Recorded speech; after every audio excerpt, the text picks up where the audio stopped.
Hello friends, రేపటి complete episode ఇప్పుడు ఈ వీడియోలో చూడండి.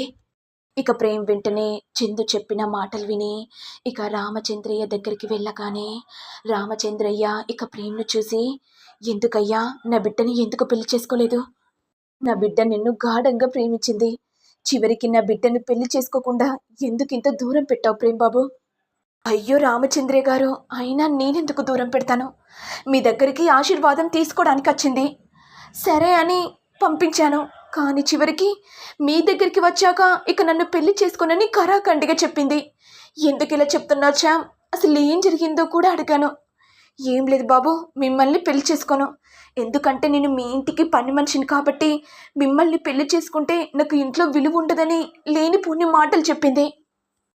అసలు శ్యామ్ ఎందుకు ఇలా మాట్లాడుతుందో కూడా అర్థం కాలేదు. అందుకే మీ దగ్గరికి వచ్చాను రామచంద్రయ్య గారు. మీరెందుకు టెన్షన్ పడుతున్నారు ప్రేమ్ బాబు? నా బిడ్డ మిమ్మల్ని ఎందుకు పెళ్లి చేసుకున్నదో తెలుసా? ఈ నాన్న సంతోషంగా ఉండాలని, ఈ నాన్నకు ఏ ఆపద రాకూడదని. అందుకే మిమ్మల్ని పెళ్లి చేసుకోనని చెప్పింది. ఆ గుణ ఉన్ను ఆ త్రిపాఠిగాడు నా బిడ్డను బ్లాక్మెయిల్ చేశాడు. అందుకే మిమ్మల్ని పెళ్లి చేసుకోవట్లేదు బాబు. ఏంటి రామచంద్ర గారు, ఏం మాట్లాడుతున్నారు?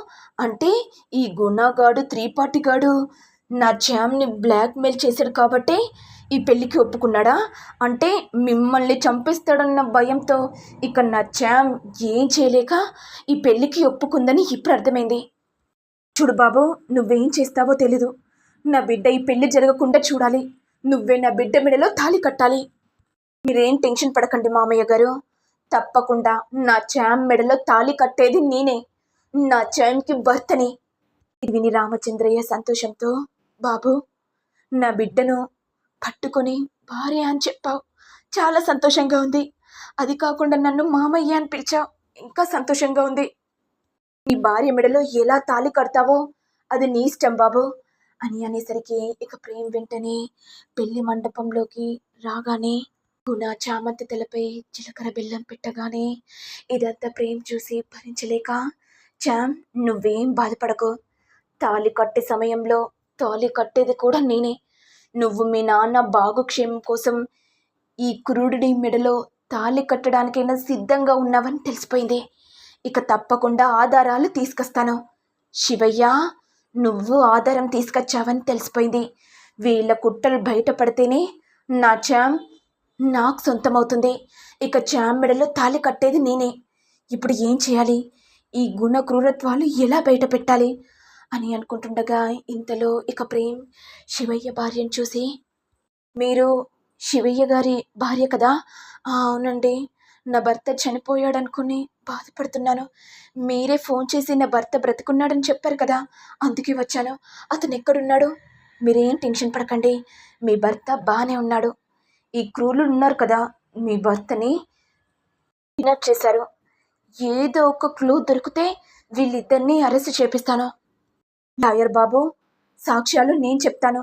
వీళ్ళ క్రూరత్వాలు నాకు బాగా తెలుసు. నా బిడ్డని చంపాలనుకున్నారు. వీళ్ళ ఆటల్ని అరకట్టాలంటే నేనే రంగంలోకి దిగాలి. మీరేం చేస్తారండి? అయినా మీ దగ్గర ఒక్క చిన్న క్లూ కూడా లేదు కదా? నా దగ్గర ఎందుకు లేదు లాయర్ బాబు? మా ఆయన నాకు ఒక పెన్ డ్రైవ్ ఇచ్చాడు, అది దాయమని చెప్పాడు.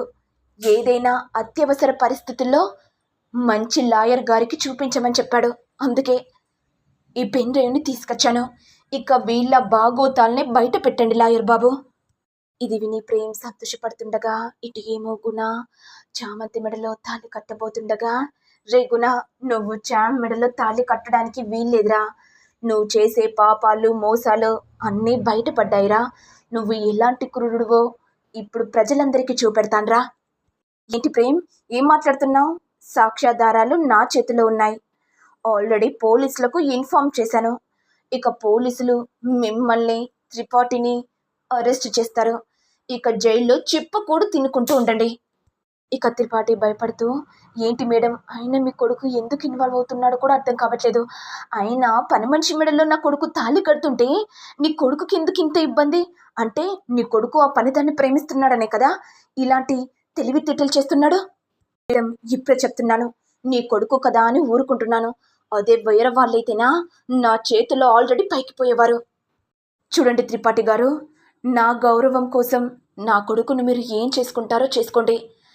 అభ్యంతరమే లేదు. ఒక కొడుకు చనిపోయాడనుకుంటాను. ఏంటి రమాదేవి గారు, ఏం మాట్లాడుతున్నారు? ఏదో నేను ఆవేశంలో మాట్లాడితే ఇక మీ కొడుకు దగ్గరికి వెళ్ళి సమాయిస్తారని అనుకుంటే ఇలా మాట్లాడుతున్నారేంటి? నేను చెప్తున్నాను కదా, నాకు ఒక్కడే కొడుకున్నాడు. వీడు చనిపోయాడనుకుంటాను. వీడి వల్ల నా పరువు ప్రతిష్ట అంతా పోతుంది. నా పరువు నాకు ముఖ్యం. వీడు ఉంటే ఏంటి, పోతే ఏంటి, నాకు సంబంధమే లేదు. ఇది విని త్రిపాఠి కోపంతో, సరే రమాదేవి గారు, ఇక నీ కొడుకు శవాన్ని మీ కళ్ళతో చూడండి అని అనేసరికి రమాదేవి సంతోషపడుతుంది. మరి నెక్స్ట్ ఎపిసోడ్లో ఏం జరుగుతుందో చూడాలి. మరి మీకు వీడియో కనుక నచ్చినట్లయితే లైక్ చేయండి, షేర్ చేయండి, సబ్స్క్రైబ్ చేయండి. Thank you all.